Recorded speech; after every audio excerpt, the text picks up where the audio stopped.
नमस्कार, मी सोहन जयस्वाल. सोलापूर वाहिनीवर आपलं स्वागत आहे. आपण पाहतात सोलापूर वाहिनी चॅनल सामर्थ्य संवादाचे.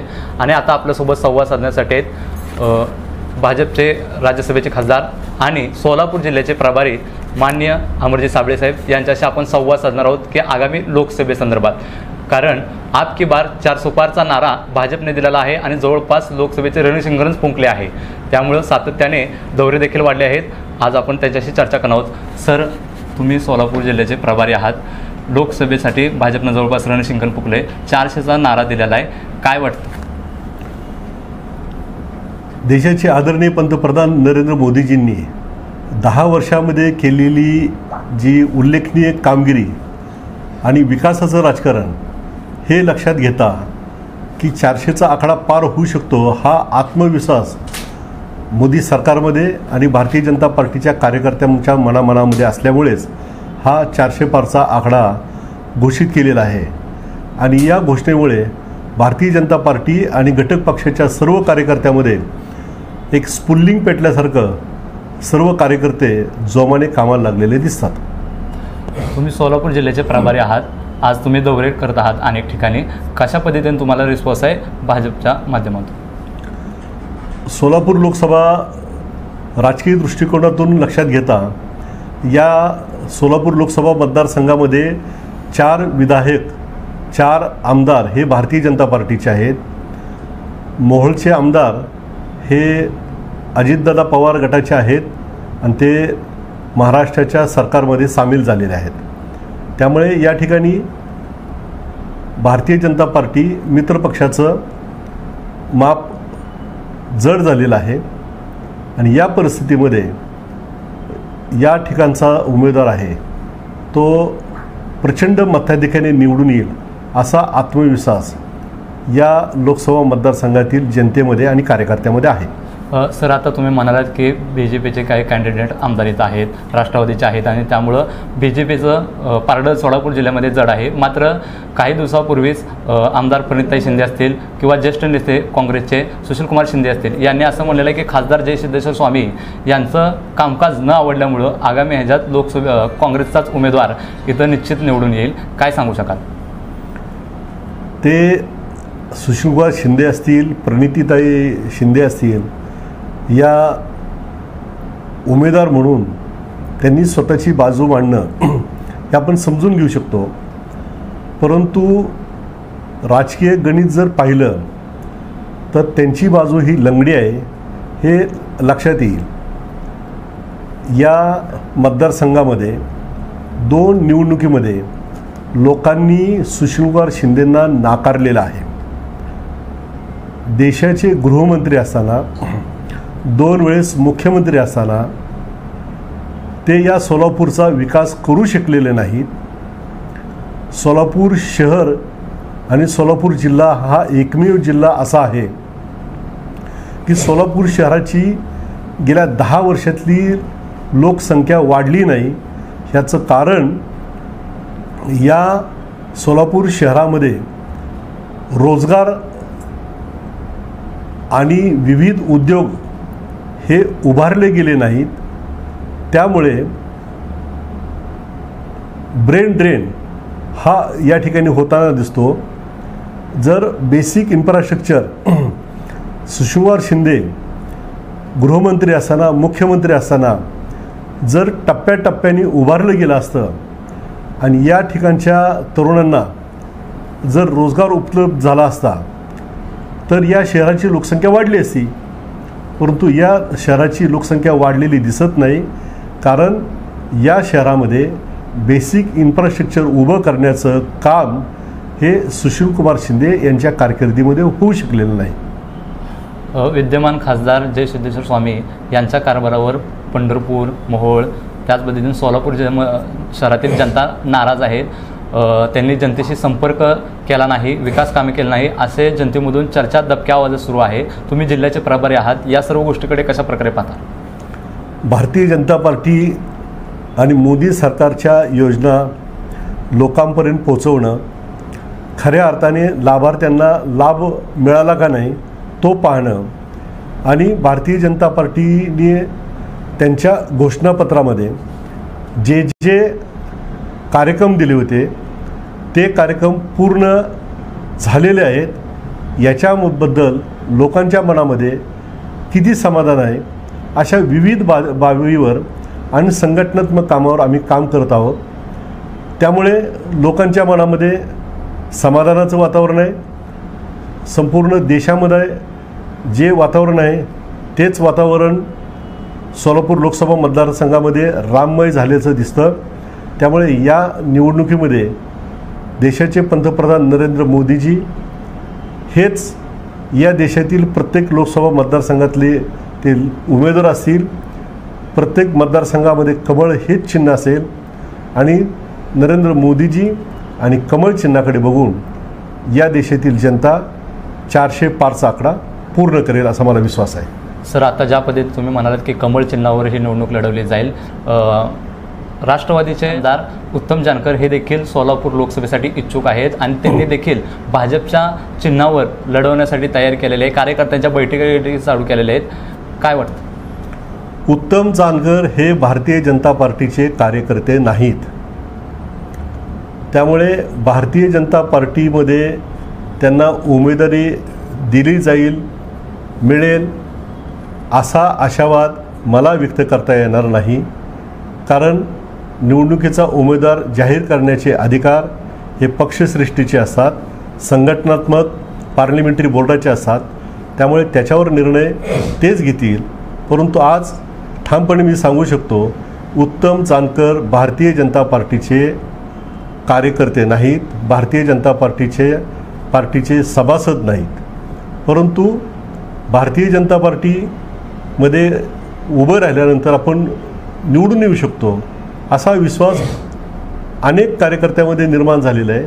त्यामुळे त्यांना असं वाटत असेल की आपण भारतीय जनता पार्टीमध्ये प्रवेश करावा आणि उमेदवारी मागावी. उमेदवारी मागणं हा जनतेचा, मतदारांचा हक्क आहे. परंतु भारतीय जनता पार्टी चौकसपणे सर्व मूल्याच्या आधारावर, सर्व कसोटीच्या आधारावर, सर्व निकषाच्या आधारावर विचार करून निर्णय घेत असते. त्यामुळे आज ह्या क्षणापर्यंत कोणत्याही व्यक्तीला तुम्हाला उमेदवारी देऊ असं कुणीही आश्वासित केलेलं नाही. सर, कालच केंद्रीय मंत्री रामदासजी आठवले साहेब यांचा सोलापूर जिल्हा दौरा झाला. त्यांनी मेळावा देखील घेतला. शिर्डी आणि सोलापूर लोकसभेसाठी ते आग्रही आहेत. त्यांनी मागणी देखील केलेली आहे आणि राजाभाऊ सरवदेच्या माध्यमातून ते सोलापूर लोकसभा लढवण्याचा त्यांचा अट्टहास आहे. काय सांगू शकाल? कारण की ते भाजपचे घटक पक्ष देखील आहेत. रामदास आठवले साहेब हे भारतीय जनता पार्टी एनडीए सरकारमधील घटक पक्ष आहेत. ते आमचे सन्माननीय नेते आहेत. एनडीए सरकारला त्यांचं समर्थन आहे. एनडीए सरकारमध्ये ते मंत्री आहेत. त्यामुळे जागा मागण्याचा त्यांचा अधिकार आहे. शिर्डी आणि लोकसभा या ठिकाणी त्यांनी जागा मागितली असेल तर त्यांना तो नैसर्गिक अधिकार आहे. या संदर्भामध्ये निर्णय घेण्याचे अधिकार हे पक्षश्रेष्ठीचे आहेत आणि पक्षश्रेष्ठी जो निर्णय घेतील त्याप्रमाणे भारतीय जनता पार्टीचे कार्यकर्ते काम करतील. आठवले साहेबांना जी जागा मिळेल ती जागा निवडून आणण्यासाठी भारतीय जनता पार्टीचे कार्यकर्ते प्रामाणिकपणे काम करतील. सर, भाजपचे माजी खासदार ॲडव्होकेट शरद बनसोडे यांचं काल स्टेटमेंट आलेलं आहे माध्यमाद्वारे की माझं जात प्रमाणपत्र खरं आहे, मला उमेदवारी द्यावी, उपऱ्यांना संधी कशासाठी, असं त्यांचं स्टेटमेंट आलं आहे. काय वाटतं तुम्हाला एक भाजपच्या प्रभारीने? त्यांना उमेदवारी मागण्याचा अधिकार आहे आणि त्यांच्या मतस्वातंत्र्याप्रमाणे त्यांना मत व्यक्त करण्याचा अधिकार आहे. ते योग्य की अयोग्य आहे याचा जनता विचार करेल. नाही, कुठेतरी भाजपकडून त्यांना डावललं. 2 वेळेस उमेदवारी दिली, 1 वेळेस निवडून आली म्हणून त्यांचं स्टेटमेंट आलं आहे. काय वाटतं तुम्हाला एक भाजपच्या प्रभारीने? त्यांना उमेदवारी मागण्याचा अधिकार आहे आणि त्यांच्या मतस्वातंत्र्याप्रमाणे त्यांना मत व्यक्त करण्याचा अधिकार आहे. ते योग्य की अयोग्य आहे याचा जनता विचार करेल. नाही, कुठेतरी भाजपकडून त्यांना डावललं. 2 वेळेस उमेदवारी दिली, 1 वेळेस निवडून आली म्हणजे काही प्रत्येक व्यक्तीला कायमच उमेदवारी दिली पाहिजे असे काही भारतीय जनता पार्टीने कुणाला काही असा 7-12 लिहून दिलेलं नाही की तुम्हाला एकदा उमेदवारी दिली की तुम्हाला कायम उमेदवारी देत जाऊ. त्यामुळे त्यांची इच्छा आहे, त्याचा इच्छेचा आदर राखून पार्टी योग्य तो निर्णय घेईल. जय सिद्धेश्वर स्वामी यांचं जात प्रमाणपत्र बनावट आहे का हे पाहण्यासाठी ते बाहेरच्या देशात पाठवलेलं आहे, लंडनला वगैरे फॉरेन्सिक लॅबमध्ये. अजून देखील त्याच्यावर तपासणी चालू आहे. कालावधी संपत आलेला आहे. मग भविष्यात आता काही दिवसावर लोकसभा निवडणूक आहेत. मग एससीचाच उमेदवार हा इथं मिळणार आहे का आणि मिळावा असं तुम्हाला वाटते का? त्यांचं कास्ट सर्टिफिकेटचं फॉरेन्सिक ऑडिट चालू आहे का काय हे मला माहीत नाही.